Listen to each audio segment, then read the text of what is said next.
আসসালামু আলাইকুম, শুভ সকাল সবাইকে। চারিদিকে ঘন কুয়াশা, হালকা ভেজা ভেজা রাস্তা। এমন হালকা ভেজা রাস্তা দিয়ে আস্তে আস্তে করে বাইক চালিয়ে যাওয়ার অন্যরকম একটা ফিলিং হচ্ছে আজকে। এই রাস্তাটা বা এই জায়গাটা আমার বাসা থেকে বেশ দূরে, প্রায় 10-15 কিলোমিটার দূরে হবে। এই জায়গাটার মধ্যে আসলে আমার কেমন জানি মনে হয় আমি বাংলাদেশের কোনো একটা রাস্তা দিয়ে বাইক চালাই যাইতেছি। এখানে তেমন আসা হয় না, তবে মাঝে মধ্যে রাত্রে আসি। রাত্রে আসলেও এইভাবে বাইক নিয়ে আসি না, গাড়ি নিয়ে আসা হয়।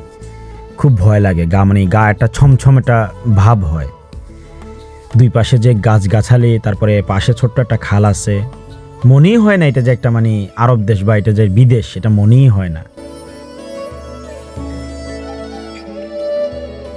তারপরে সকালবেলা অনেক যারা ঘোড়া শিখে অথবা যাদের ব্যক্তিগত ঘোড়া আছে, অনেকে এখানে ঘোড়া চালায়, বেশ সুন্দর লাগে। তবে এত সকাল আমি কিন্তু আজকে ফজর নামাজের পরপরই এখানে চলে আসছি।